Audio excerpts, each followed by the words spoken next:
Welcome to the KayaCast, the podcast for cannabis businesses looking to launch, grow, and scale their operations. One thing rings true. I've worked with hundreds of entrepreneurs, and what I've found is the businesses that are the most successful have one thing in common, and that is they understand their customers best. Carlo, the founder of Dream Project out of Maryland, as well as Kuya, joins us today to talk about customer data, how you can leverage your customer data to improve or increase sales in your business.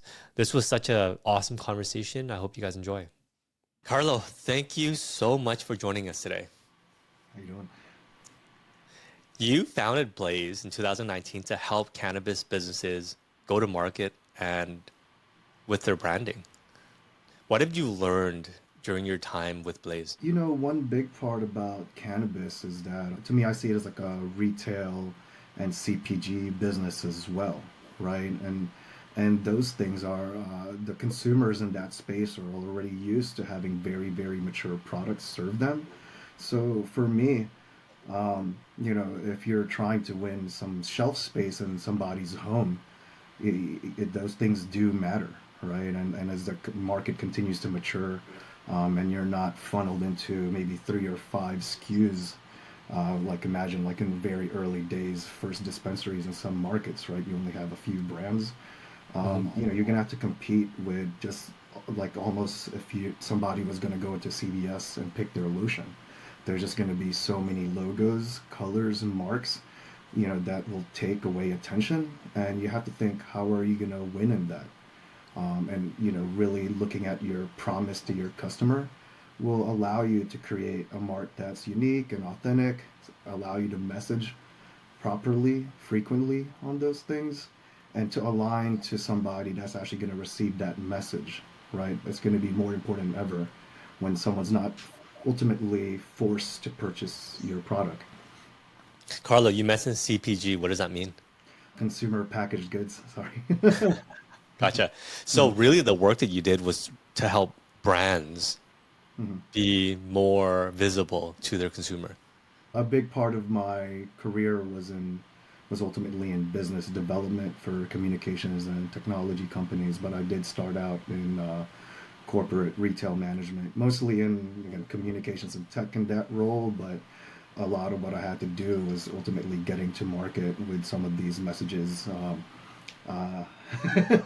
So, it's maybe dating me a little bit, but, one of the big things I had in my career in the past was trying to get retailers to understand the importance of selling beyond voice and selling data plans and understanding what data devices were, how they could, power things like businesses, so having to go to a different channel of customer. And I did that work, from the ownership level down with our, authorized retailers. So, I've had a lot of experience in that space. My goal is to make sure that I can bring some of that into cannabis, right? Because again, there are things that I've learned within retail, consumer goods that I think definitely transfer. With Blaze, you're the founder of Blaze. Did you help dispensaries and brands? We've done everything from social media management, design, SEO, as well as logo and persona building. Persona building. What do you mean by that? Yeah, so one customer I worked with, they're really awesome, and one of the things they got to at their point of the business is they realized, okay, we're doing well. How can we do better? So they're ultimately I love the word of optimization that their founder used. And after looking through really, everything they were doing through multiple conversations and, anything that they had from reporting to analytics, I went through it. And one of the things that came up was their personas, I think, could have been better. I think they had an idea, but we could have, really need to formalize it and really establish it now that we've had, some business, right, as well, to see to what we could do better. And just by going through and really formalizing a customer profile, we were able to increase the business by 15%, really within 3 months. Can you walk us through the project itself? If I'm a dispensary owner and I've been operating for, say, a year, so you have a large enough sample size on who's actually coming into the store, how does one start building or start mapping their customer profile? Yeah, so one of the good things if you have existing business or you have the someone who's got great analyst skills within the team when you're starting a new business, you want to really look at market research. I think that's part of the persona building process. It's not strictly like a creative and fun thing to bubble up as a group of founders, right? You really want to make sure that there is it's responding to a real market out there. So I think doing market research is actually one of the first things you want to do because I believe that you want to see almost like some bumpers of what's possible Mhm. for your business and your dreams, What right? does market research look like for a dispensary? So the things you really, I think, want to look for um, are your radii or different things within your serviceability of business. Also then, what are the cultures within those spaces? Very real things, right? Like, what if you happen to be in this place that's got like a I mean, this is not likely the case just because of how populations work, right? But it's like, oh, everyone here is like 18 into 21, but no one's really 21 and over, Yeah. like, except only like 10% of the population. Depending on neighborhoods, though, you could have some neighborhoods that might have like double the amount of people that fit within your brand. I can't speak on anything too specific to give up anything. But, Yeah. like those, like neighborhood by neighborhood metrics can change quite a lot for people who are within a potential, Mhm. cannabis consumption range. If I was an owner, am I looking out 1 mile radius to where I am? How far do I look out, and where do I find this data? Yeah, so one of the big things that comes from traditional retail that doesn't ultimately change in cannabis, maybe for a smaller percentage, but ultimately people shop for things that they need physically. Their goal is to get that within 15 minutes. All right. That might change a little bit depending on, of course, more rural communities where that's not necessarily the norm. Lifestyles are different. But for a lot of places where cannabis is popular, where there is a good consumption rate, that is one of the things where you have consumers who are used to having Mhm. things within a 15-minute range, right? So So, so where you are, it's either 15 minutes of driving if you're in rural, or maybe 15 minutes of walking if you're in the city. oh, sorry, it would be 15 minutes of driving in Driving. suburban areas. Hmm. Rural, you'd probably be looking at 30 minutes, even maybe longer, right? Gotcha. So even within our state, you have folks who are in some areas, 30 minutes is probably their minimum drive. Hmm. So where do you start finding this demographic data? So the great thing is, like, U.S. Census is out there.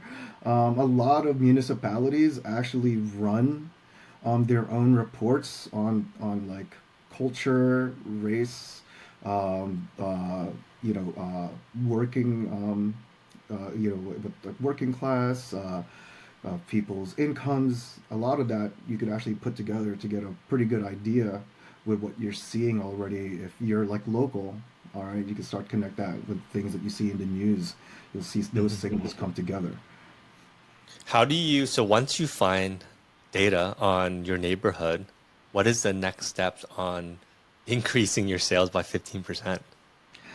So one main thing, right, is making sure that your profiles match. Like with one of the customers we had, just realizing the types of hobbies they were into, the types of products that match. their lifestyle, which actually had a lot to do with their occupation, right?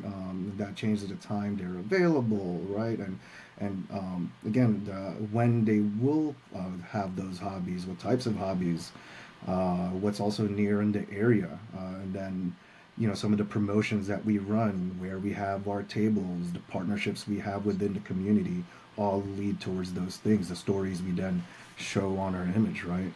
So if we have folks like who are really love the outdoors, love their vehicles, going off roading, we got to lean towards that. Mm. Versus, if I was personally, if it was me, I would want something that's like maybe more sleek and modern, but you know, I would have to meet really ultimately my customer where they want me, and I would have to find out and make sure that, I learned those things. And I think that's the goal of a business, right? Do dispensary owners, after getting their demographic data from census, the city, etc., how do you marry this with the people that are actually coming into your store?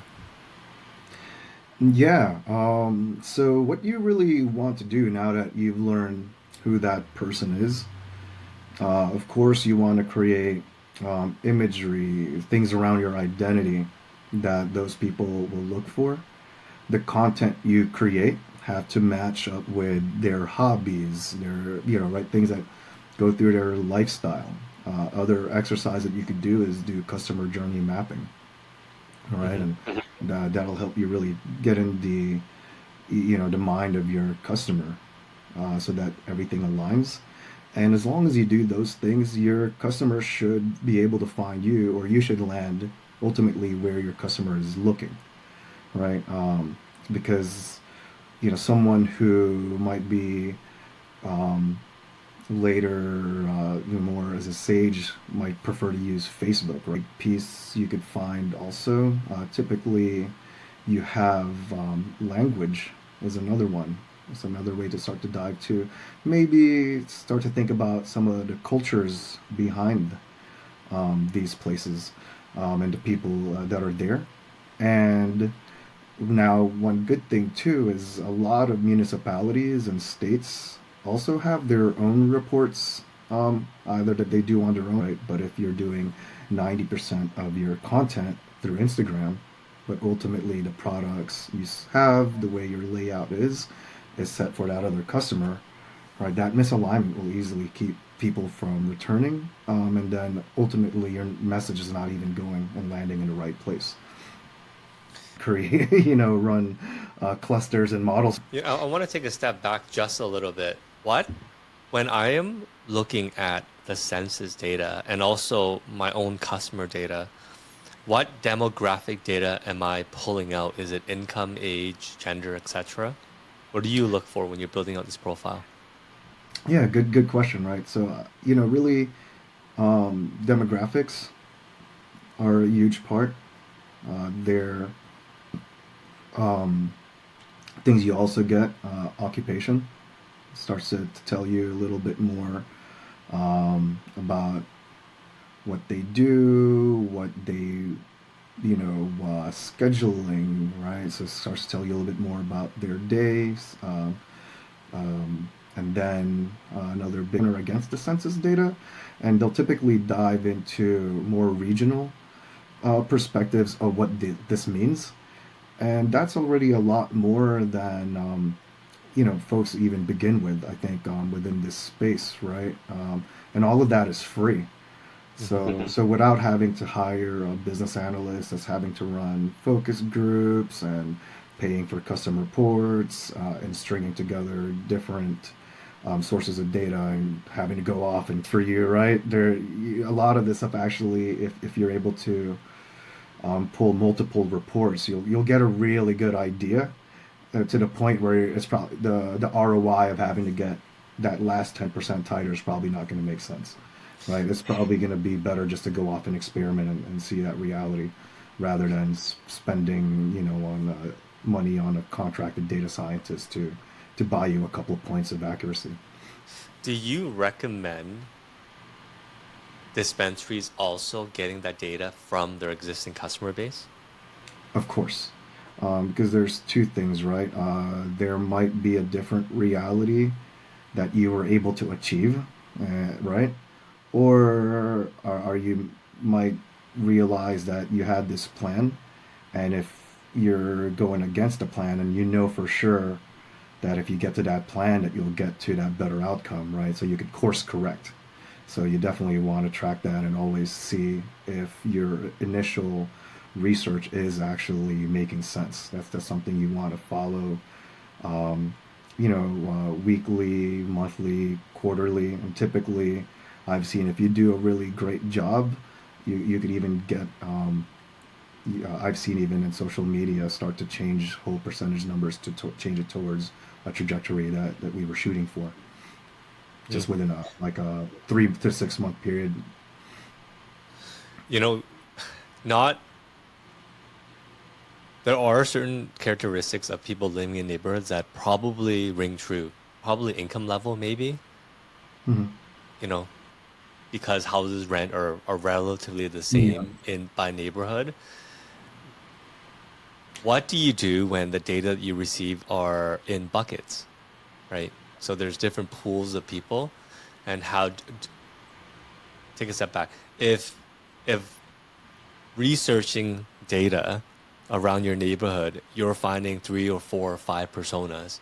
How should a dispensary organize this data accordingly? Yeah. So one of the one of for me, like perhaps like something that might be more tangible that might just give you a quick yes or no. Again, is doing, I think you could, with the census data, you could pretty much figure out the sentiment of, like, again, the total cannabis consumers within a region, and just having that, understanding. You might just have somebody that just sticks out, and you're like, oh, if I aim for this persona, but there's like only 300 versus there's this persona that's like 1,000 of this region. Hmm. And you know what, like, and that's like within your scope of authenticity, right? That's the one that might make sense. Got it. So, do you recommend dispensary owners stick to one persona that they're going after? So, when it comes to choosing how many personas do you really ultimately want to focus on, it comes down to budget. Is unfortunately one of the, real bumpers you have.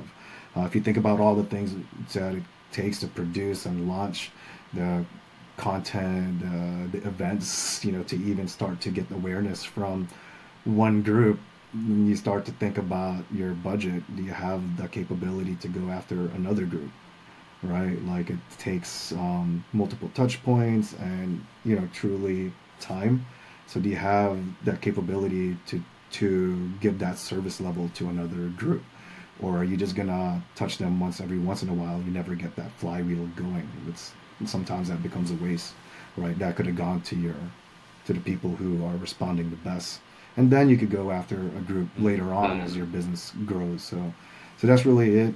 It's I think, like, there's just very real budgetary restrictions when it comes to, serving personas, and ultimately, you want to serve a persona really well, and do you have the budget to have that service level? That's so true because not only are you collecting the data, but you're now validating the data, you're creating the messaging, you're creating the social, you have the product mix, everything that comes with serving that one customer, and you have 10 customers you need to serve, then good luck. Yeah, exactly. You've mentioned, and I want to take a step back because what I want to do is I want to just systematically walk down how a dispensary can leverage understanding their demographic more, how to execute on this, and how to implement this in practice to increase revenues. Because I do believe it's very powerful. So we have a dispensary owner that's been around for a year. Uh, she starts looking into the demographics of her neighborhood and dives into this data and also looks at the persona of customers coming in. These two data points kind of agree to with each other somewhat, right? If it doesn't, what would you recommend the owner do next? If say the people that are coming in versus the people or the the census data around the neighborhood do not agree, what would be the next logical step for that person? Yeah, so I think like the thing is to just you have to go back to the drawing board, right?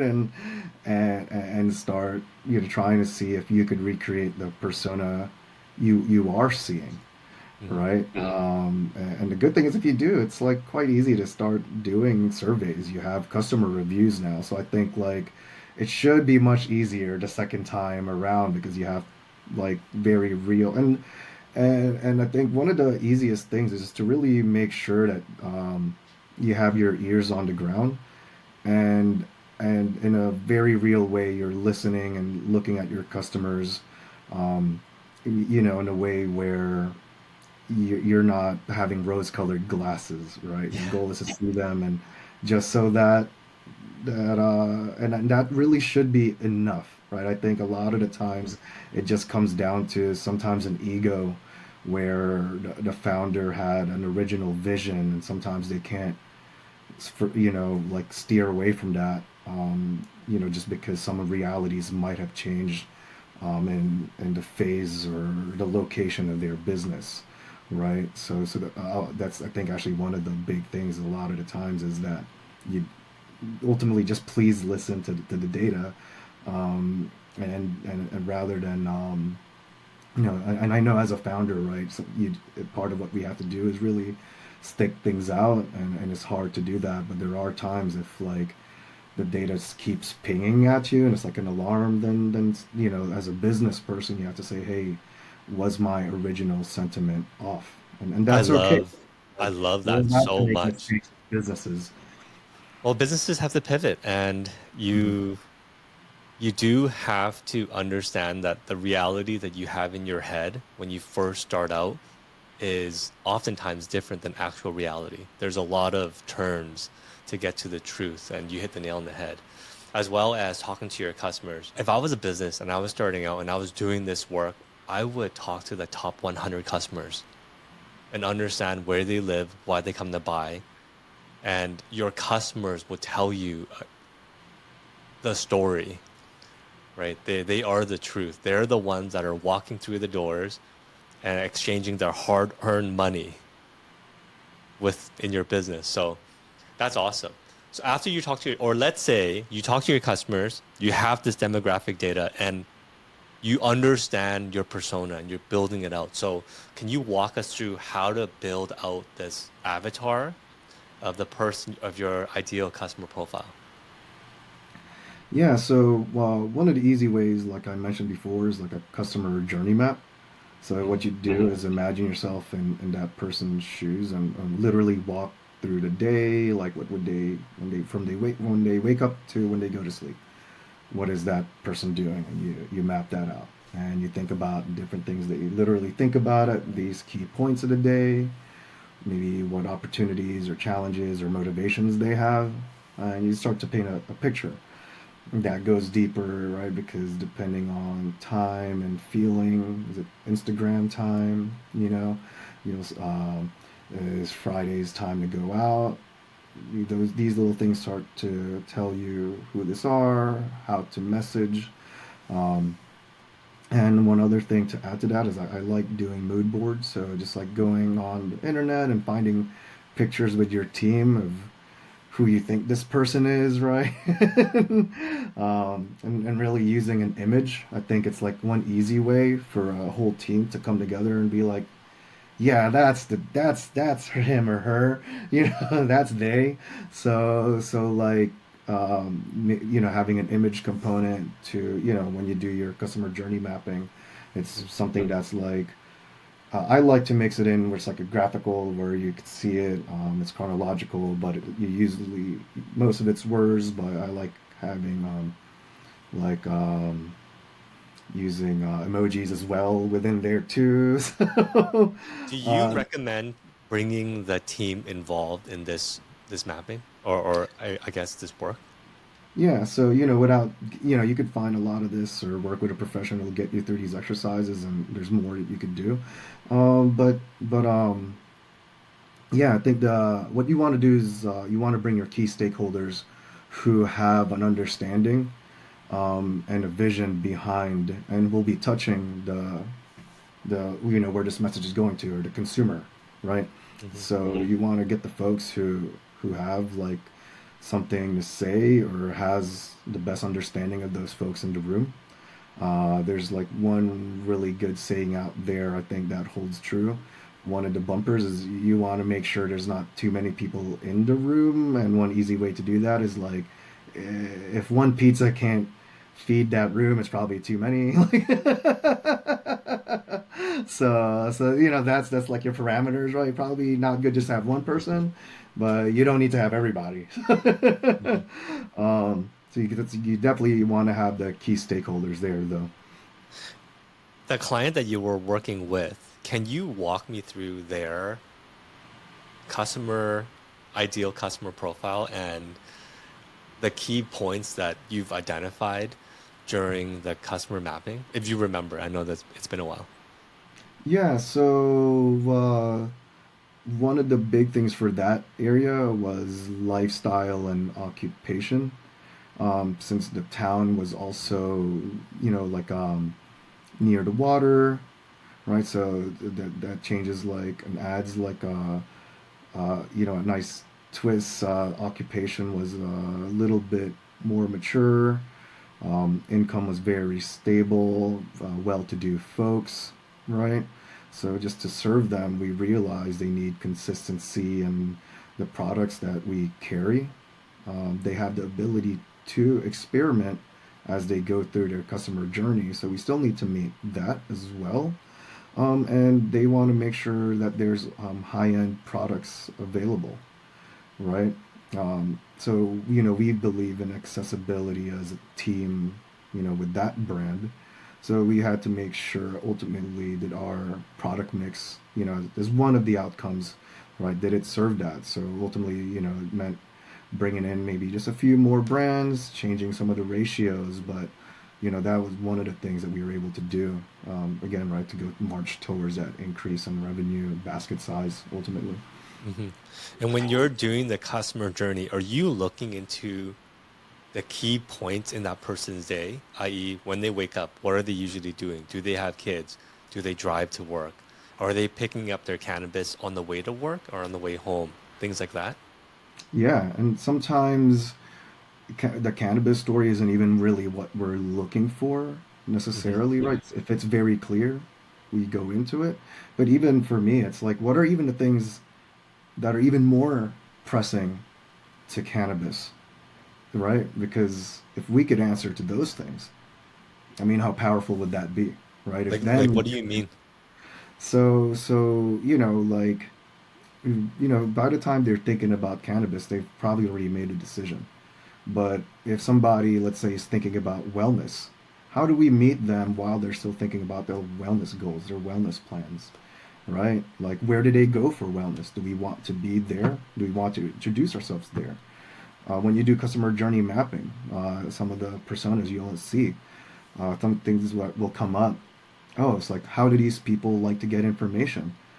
You'll find out, oh, these people won't buy anything unless it's a referral from a friend, right? So if you're going after that person, experiential might be a big part of what you do, right? Because you have to get them, beyond social or in digital, most likely, right? You're going to have Hmm. to get that additional touch point. So learning those things puts you in the right place, right? Gotcha. Very insightful. So tell me, what are the next steps in you using this project as an example as you're building out your customer journey mapping? What's next? Hopefully you knock it out the park. You serve How do them, you and validate, by the way? Is there any, what do you do to validate your data? oh yeah. So a few things. Easily, you want to track um, how social is doing, right? Because your profiles and how you do your campaigns, right? So you start looking for signals, positive signals on growth on your social campaign. You definitely want to start paying attention to your reviews during that process. Hmm. A big part, you want to start surveying a lot through that process. That's one of the big misses, actually. You have to do that. You have to, you'll have to do something additional to create and collect data ultimately, So how do you right? survey? What do you mean by that?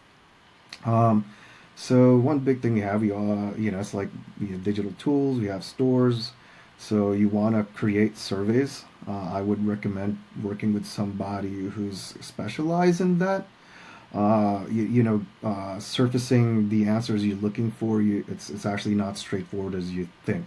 But without diving to a bunch of things, if you could achieve surveys within your campaign, be very consistent about it, that will be very telling. Wow. So let's say you validated, oh, take a step back. How many people do you need to survey before you can start spending money on the data that you've accumulated? Um, it's hard when it comes to data, right? Just it's not really necessarily always a hard number. Hmm. What you really look for is like when the trend starts to happen, right? And that's really the best thing I could say right now because I don't have like enough data inputs to have done like cannabis retail store surveys to be like, well, after doing like 30 stores, 100 actually does overall seem to be pretty good. Unfortunately, I don't have any context from that perspective. But ultimately, even if we just look at when we do any kind of like surveying, we're at least trying to get like 100 at the very least.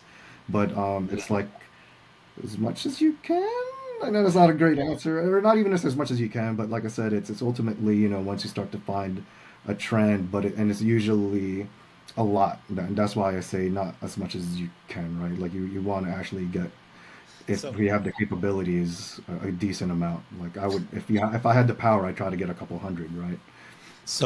in your example, you have the customer journey mapped, you have the ICP map, the ideal customer profile. You've done your surveys, you validated as much as possible. How do you take this data and put it into practice? Yeah. So once you have really validated your journey map, that's a pretty easy roadmap to follow a campaign, actually. A lot of your ideas will come from there. You could bounce back to your personas, right, of like what your voice and tone is, but your journey map will tell you like where, when, and how. And those are like the basic things of a campaign. If I was in, if maybe we use your example or the customer that you've helped increase sales by 15% through doing this, what did they do as a dispensary? Yeah, so I've mentioned one of the things is making sure the product mix matched what they had. They did change their socials, messaging, and of course some of the partnerships that they worked with. And then even we realized they were doing a lot of good things and weren't like talking about it enough that were perfect for the ICP, right? So it's like, surfacing some things that were already there. So what was their ICP? It was folks who were like actually closer to 40, so a lot of folks who were already like working.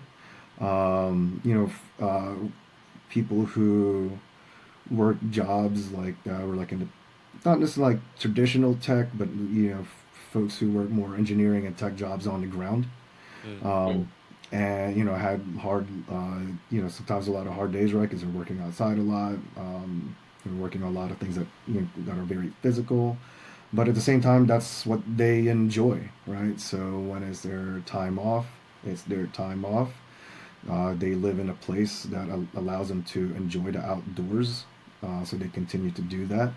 They're by the water, so like even little things that we could add from promotions are just things that will allow them to do that more, right? So rather than just giving away like a koozie, what can we do to do something that aligns more with an experience? And then So for what was the product mix? What was it before and how did they change the product mix to meet this profile? one little thing, without diving into everything, we realized there was more room for like higher end products, right? That's awesome. So, And then larger basket size. yes. It's like, oh, like it's like, it's a good thing to have this, and it's not like we have to fill that so much that we lose the accessibility because the founders really still really care about community. Hmm. So that we didn't want to lose aspects of that, and that's a great thing too, right? We're able to better serve a customer that we realized we could have been serving better always, and we didn't really take a hit on the things that the company and the business owners cared about. And I want to talk a little bit more on product mix, like with knowing that the the people that are coming to your store, they're in their 40s, they have their career locked down, they're probably earning more than somebody that's in their 20s or mid 20s. They work outside and it's physical, and they live around nature. What was the messaging and the product mix that attracted somebody of that profile? Yeah, so some of the changes we made too were like a lot of things were, and we still use, but we had to change the volume and the ratios, right? So like even some of the imagery before it's skewed to a younger crowd, maybe more too much of like social versus recreational outdoors, right? So we had to change some of that messaging and imagery. The people who we highlighted too, right? It's again just showing more the gamut of our customers rather than just like a slice, right? To show that hey, like these folks are actually a big part of who we serve, and we're trying to show you more love. And even down to some of the things we're starting to change around the store, from the imagery and the products we carry Hmm. before you even go to the flower side, right? I picture a middle-aged couple with a dog on the trail or on the canoe, enjoying their time outdoors. Yeah, That's, like fishing is like a big part yeah, of the yeah. community. So So you mentioned that they they changed some of their partnerships. So what does that mean? What partnerships were they in, and how did that evolve? yeah, so from a vendor perspective, they had to add some to get to change the market mix or the product mix a little bit. But then even when it comes to the localization aspect, when it came to these hobbies, then they started going and making more relationships with those types of businesses, right? On how can they connect, do things together, go to be part of different festivals, right? And how can those businesses work together? And then some of the things they surfaced were the things that they were working with, like veterans groups and animal adoption. So Mm, gotcha. it's like really like amazing stuff again that they were doing, and again surfacing those, but adding those other aspects that still now Mm, complete, like ultimately I think a better ecosystem for their customers. gotcha. So really is what are the interests of our ideal customers? And that's kind of the adjacent side of selling cannabis. And are we partnered with these interests or with these organizations, nonprofits, etc.? Yeah, it's like because once you get that right, now you have like a shared audience Yeah. versus like two things that are ultimately creating turbulence. How does somebody, you mentioned, say, a dog shelter, and if I was a dispensary and this is a partnership that I created, and probably I did this not because I wanted to increase revenues, but you kill two birds with one stone. Sometimes it's you do something great, and while you're doing it, okay, well, how do I leverage this also? How does somebody leverage the audience of the business that you're working with, or how do you go to market together and share an audience?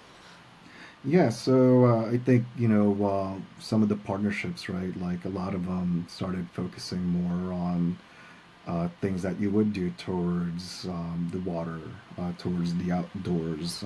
Even when the mix of that, one of the things we tried to do to mix the crowds was, like being in festivals that were like outdoors, like the music festivals, right? So it just created this thing that creates a consistency in the messaging and the story that they're telling, right? Hmm. Is there anything that we didn't talk about on the overall aspects of understanding your customers better and building a brand to service these customers that you want to highlight? I would say, I touched on it a little bit, but yeah, like the brand side of it, right? Like I mentioned, part of that is the market research phase, and that's part of why it's important. But like, right, and I mentioned it's retail, it's a consumer good. We've seen that brands matter, just the way the stories are told matter in those spaces.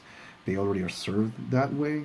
So for me, I would just, I think almost want to say you should elevate your brand in the sense that it's not just this creative process. It's something that truly is part of a business. A lot of businesses have chief brand officers, right? That they've branched off from the marketing officer. Some places have marketing officers, brand officers, and creative officers, right? Just to manage all these lines of communication, ultimately with your peoples and your tribe. So really, I think the idea is just to treat brand as an integral part of an organization and a business this day that does have alignments with all those other things that would be, within the scope of your C-suite, right? So that's really it. It should have that attention, it should have that time, and it should have that investment, right? Because these things lead into certain things. Very extreme scenario, but ultimately, imagine if you were thinking you're building a high-end brand and the processes you made for your cultivation ultimately is for like a high volume, low to mid grade, something that's meant for like just processing only. I mean, again, it's an extreme scenario, but you can see as you start to um, do a lot of these things that these exercises, these discoveries within your brand, then you could actually have a lot of very real things that means to your operations, your values, and ultimately, sometimes or a lot of the times, I think, it does say the things that end up in your cultivation and processing facilities. Hmm. That is so true. In the entire business has to be aligned. When the brand is one thing, but the operations is set for something completely different, then you're setting yourself up for failure. How long, and in this example, the client that you worked with, how long did they see the boost in income? So it went through for about 9 months. And that's when we started to need to now start to, oh, okay, how do we optimize more? Yeah, Right now, yeah. it's like we've reached the point of now we need to start optimizing the marketing so behind the persona. So that's the cool thing. I think ultimately is a good signal, right? The persona worked. Uh, you know, that's the hard time thing with business. Sometimes you don't have like the money to attack multiple problems at one time, right? So just like tightening those things before they could, and getting that increase right now allows them to start to optimize the marketing side. So Mhm. um, ultimately it's good. We got to another milestone, and that's what we're working towards now. Just quickly, because I know that we don't have a lot of time. Optimizing marketing is very, very complicated in the cannabis industry just because of the limitations that you can do. How does a dispensary tackle marketing and brand awareness online? Without getting too technical, I think where people actually get hung up, where they run out of ideas or options before we even get into extreme optimization, and getting extremely creative. One of the first steps is I think a lot of folks really just need to remember that a lot of the things that we're doing in marketing is really just getting the message across. For a lot of us, we're new to people, right? It's a new industry, right? So we're building awareness. So we're really just in this phase where we could actually take advantage of things more like education and just literally having fun and getting people to understand us and what we're talking about. I think a lot of folks are trying to convert right away with the messages, and that's where people are ultimately, you know, getting, I think, too focused, and a lot of those types of messages, like the copy, ends up being things that need numbers, discounts when we're trying, more sales based things. Now, if we were doing again more on like marketing and experience knowledge base, a lot of those things, I've been running a lot of experience on experiments in social, and they get through.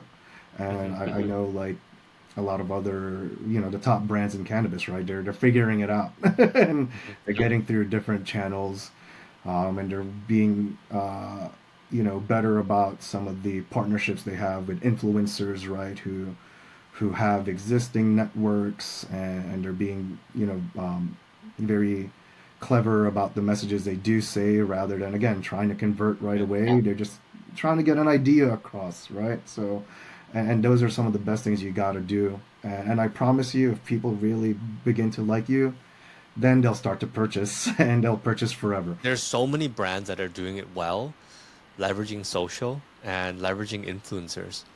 So Hmm. many brands. I wanna pivot just a little bit and talk about Kuya. Hmm. You founded Kuya in January of this year, and can you talk a little bit about the mission that you guys have and why is data so important? Yeah, so like, as I mentioned before, data really should be the things that inform a lot of these bits and bobs around your brand and your business, right? They are the signals, and unfortunately, as people, we can only ingest and understand so much inputs. It's beyond, business has way more, right? than one any human can ever handle. So we need tools to do that. And then on top of that, we're insanely biased. So tools again help with that. And in a young market, there's not a ton of tools available out there. So I want to be one of the ones that comes in, provides a tool that gives more access to data, so people can just get to making these decisions, right? Rather than spending their time, at least from my experience, most cannabis business leaders, marketers, and owners already have to wear so many hats, and taking 2 days out of the week to become a business analyst from all the raw reports that come in, it makes the job too hard. And sometimes the data dive is one of those things that gets left behind, right? Just What because, kind of data is critical for a business owner to have access to?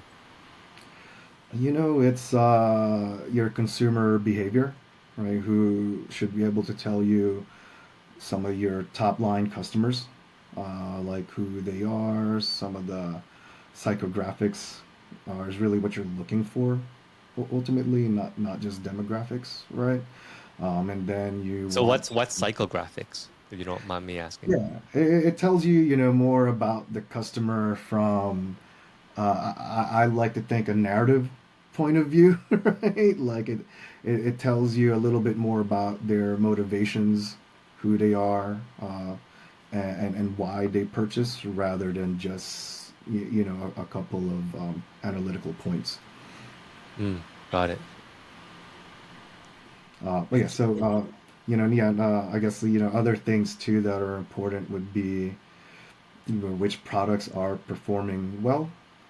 But for, I think even just in that consumer part, there's so many things behind customer segments, customer sentiment that you could dive into, right?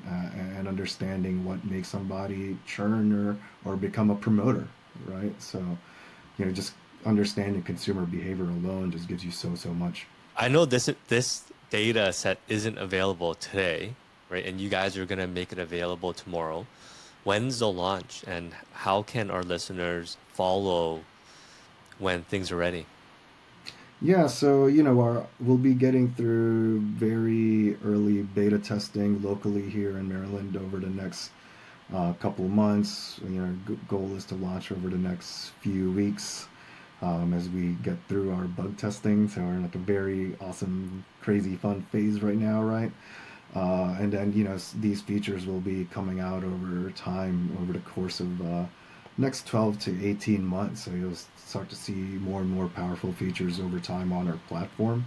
And we're working very, very hard at it every day. So everything from the models behind everything, for us really matter.